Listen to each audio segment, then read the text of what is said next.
Well, hey everyone, my name is Toby, and this is a quick introduction to using the Blackmagic 6K Pro, especially if you're coming from a mirrorless camera or DSLR and just need to get oriented to the layout of this camera and to get shooting. So starting right at the top where your right hand will access, we have a pretty sturdy on and off switch. And then you can reach with your index finger. This is the record button. Here is a photo screenshot kind of button, not used very often, but that's available to you. Then you'll see across the top here, 3 ISO, shutter, and white balance. To be honest, have never used these in shooting, and that's because they ultimately have to be accessed through the screen, which we'll talk about in just a few moments. And then across the top here are 3 function buttons. These are customizable. And for myself, this from starting from left to right, this is false color, which we'll show you in a second, a clean feed, and then toggling the LUT on or off. And that might be helpful if you are using different simulations or dynamic range modes and you want that LUT or not want that LUT. All right, so jumping into the back view of the camera, just want to show you what false color does. It makes it all funky and wild. But this is a great tool for exposure, especially you can see there is a grid or a scale here to show you, or a legend to show you what you're looking at. And really what's most important here is when you can check that your exposure for people, for skin, is between that pink and that green. So that between that pink, the green, and the dark gray, that's when you can check and you're not sure, maybe you're in a dark room or maybe you're outside and it's super bright. It's a great way to check if you're overexposed or underexposed. So this is just kind of a quick toggle. Are my skins good? And that's a great little tool there. Next we have the ND filters. You can see it's really simple, minus or plus. This will add and you'll see the menu right there. So there's 2 stops, 4 stops, 6 stops, and then clear, pretty self-explanatory. Moving to the right side here, there's 2 buttons. This is on top, the auto iris button, which is not used. I don't use it a lot, but you can see here, let's say, for example, all else being equal, and you change situations. Let's say it's pretty bright. This is pretty overexposed. Gonna hit the auto iris, and then boom, it gives me F4 as the reading. So it's okay if you need it. I don't use it very much. This is an autofocus button, almost never used, so you can ignore that button. All right, moving down to these 4 buttons here. First of all is HFR, which stands for high frame rate, and this is a great thing to use because this quickly brings you to slow motion, essentially. In my case, I'm shooting in B-RAW 6K, and the slow motion that I've set is to shoot at 48 frames per second. Now, this is still conformed to a 24 frames per second timeline, but basically it automatically gives you that half speed or half slow motion, however you want to look at it. And it's great because it's a quick toggle on or off. So you can see on the top left there, it's now showing me 48 over 24, and this is back to 24. So a real nice function, especially for weddings. You're shooting some B-roll, some slow motion, but then actually you can jump back right into real time, so to speak, at 24 frames. So nice and easy. The next below is the magnify button, so you can see it jumps in there, and you can use a screen. You can pinch and zoom, and I believe this remembers your last zoom setting. So I think that could be helpful for your check and focus. This is the menu button, and this is the play button. So before we jump into the menus, let me show you grabbing exposure on screen. Working from left to right, you'll see shutter speed. Now this can also be changed to shutter angle in the menus, but in this case I've chosen shutter speed actually because shooting at 1/60th and using high frame rate means that it's not going to change my exposure. If you shoot at shutter angle, which would give you 180 degrees, shooting at 48 frames per second will give you 1/96, and that actually, you lose a stop of light. This way, actually, it doesn't change the exposure at all.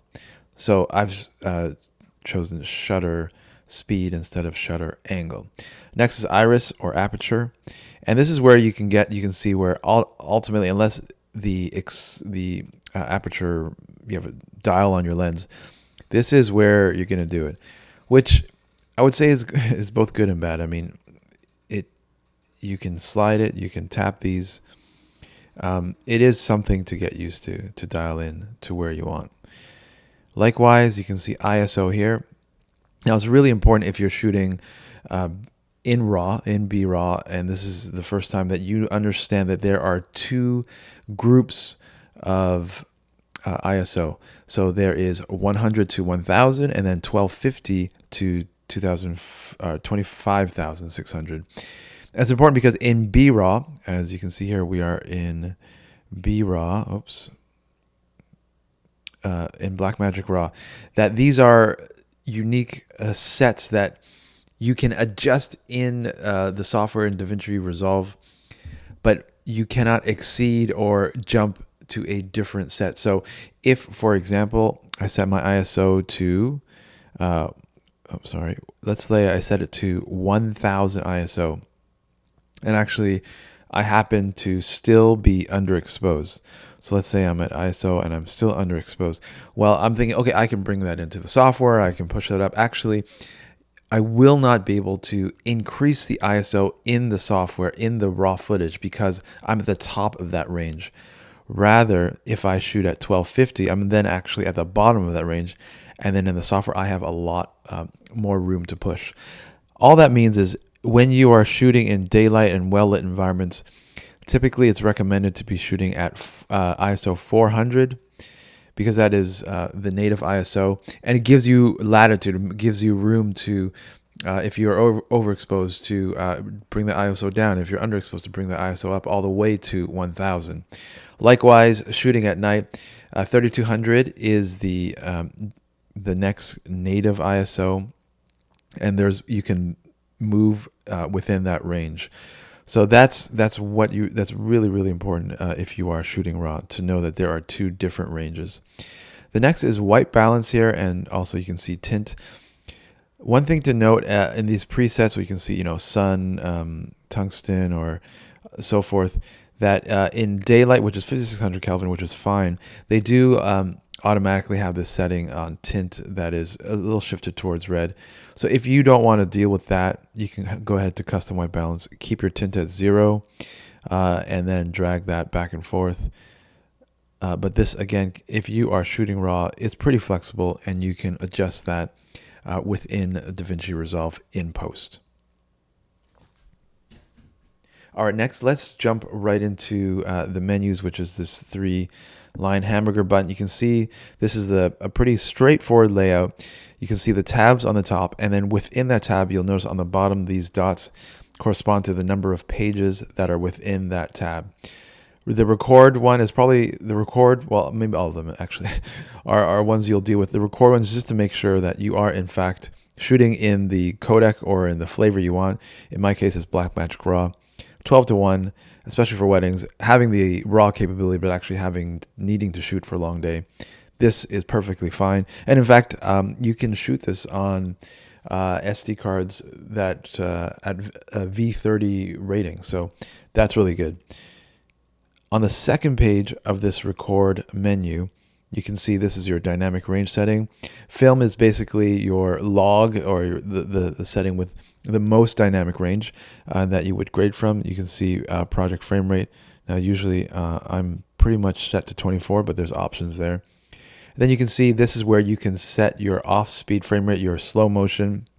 Again, in RAW, in 6K RAW, this is the max you can go is 50. Is 50, but I've chosen 48 just as it's an easy way to know that I'm shooting half 48 frames per second in a 24 frame timeline. Into the audio menu, if you are using different mics, it is good to know what you need in terms of whether that's an audio jack or XLR. This is, again, where you will do it.